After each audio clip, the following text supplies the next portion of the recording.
Hey YouTube, this video has three objectives. First of all, if you have a broken bike or you found an old bike in your cellar and you're thinking of throwing it away, taking it to the dump, watch this video first. It'll give you some ideas of parts that can be saved, either for resale, or you can give them away to friends or family, or you can use them on a future bike of your own. The second reason behind this video is to show you how bike resellers work. So I explain this model in my book, it's at the link below, but basically how they can save certain parts and interchange them between second-hand bikes as a model for making money. And they can scale that up. You've got a very small example here, but it can be scaled up. I've seen whole houses full of bike parts that will use this model I'm going to explain.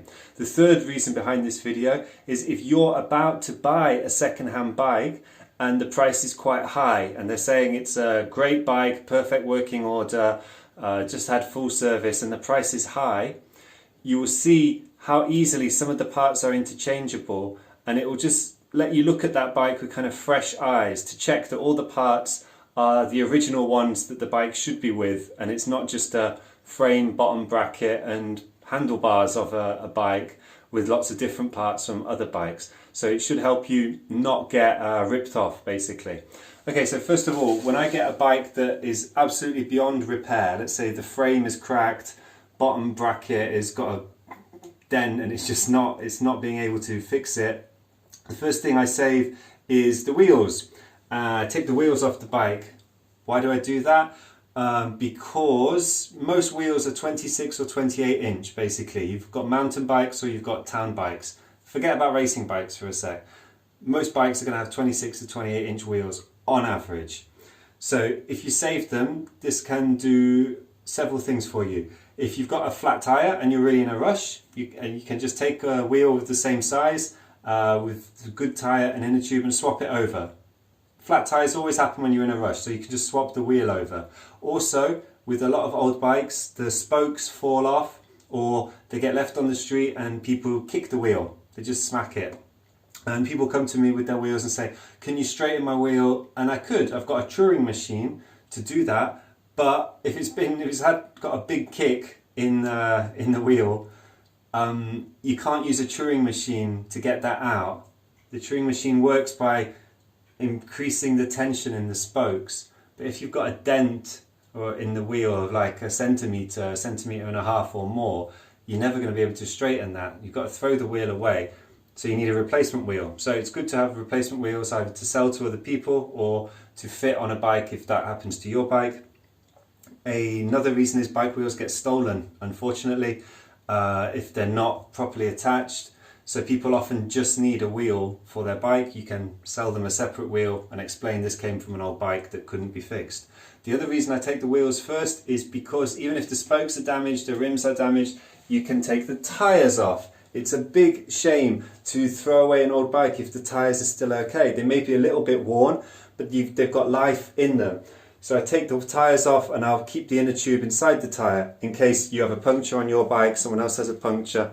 Now I know people are saying, well, tyres aren't that expensive, just get a new tyre.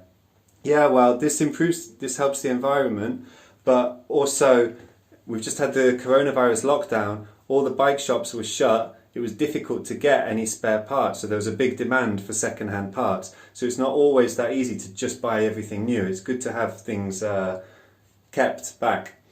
Another thing I take off is the back rack. Now, why do I take this off before throwing away the bike? Two reasons. One, practical. They're just very practical. If you get a bike that doesn't have one, you can put one on, carry a child seat on it. Another reason, which is one of the sort of tips I give in the book below, is that if you're selling a second-hand bike and it doesn't have any accessories like a back rack, mud guards, kickstand, it looks cheaper. And when you put these things on, it just kind of gives it a bit extra. You can sell it for a bit extra. Now I'm only talking maybe 20 euros, 20 pounds on top, but you know, this was going to get thrown away. So over time, these little bits add up. So I always take the back rack, take the tyres, take the inner tubes. As I mentioned, I take the mud guards. Now I used to do this all the time with the metal ones. Recently I found a bike stall on a market that sells front and back mudguards for €5. They're plastic, but I find them pretty good with all the fittings for €5. So I don't save mudguards as much as I used to, but it's still good, especially these clip-on ones. If ever you've got a bike that you want to make it look a bit better before you resell it, bang on some mudguards, bang on the back rack, and also kickstands. So I always take the kickstands off as well. It's a shame to throw them away. Pretty much they're universal. There's a hole in the bottom of the frame that they go in, and it's awkward when you've got a bike without a kickstand. You're always having to hold it or find something to lean it on. So you can sell them for like €5. You can put them on your friends' bikes for free, so they've got a way to stand up their bike. Moving down, we have got a bit of a miscellaneous box here. On the whole, I don't take pedals off. They're an absolute nightmare to take off. I've got the big kind of flat metal kind of spanner, 15mm, 16mm, 14mm, to get them off, but it's a very hard job. But if the pedals are brand new, or you've got these kind of old retro ones, some people like these, so you can take those off. You're going to notice before you throw away the bike, there's a lot of little accessories that you can take off. You can take off the drinks holders. I've got loads of these, and if I do a car boot sale, I'll sell them for like 50 cents or give them away for free. Another thing is bells and lights. So before you throw the bike away, you're going to see there may be a bell on it. You can just unscrew. There may be a front and back detachable light. Keep these, give them to people. If a friend comes over and they don't have lights and bell on their bike, that's dangerous. They need them. You can actually get a fine in some countries if you don't have them. But just give them away for free, sell them for a couple of euros if you want.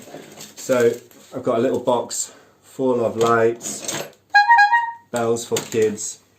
You can even have these brackets. Sometimes people leave the holder for U-locks, the attachment for baskets, all this stuff. Just unscrew it, keep it in a box. It could be useful. Last thing I'm going to talk about are the seats. So many old bikes, the seats get ripped. If they have that gel in them, the gel comes out and kind of stains and sticks to everything. So always take the seat with the seat post on. Seat posts are not a standard size, so it's good to have a lot of seat posts. Keep them before you throw the bike away, because often people's seat and seat post get stolen, sadly. They've got the quick release on and a bike thief will just come and take the whole seat and seat post, and then they need a spare desperately.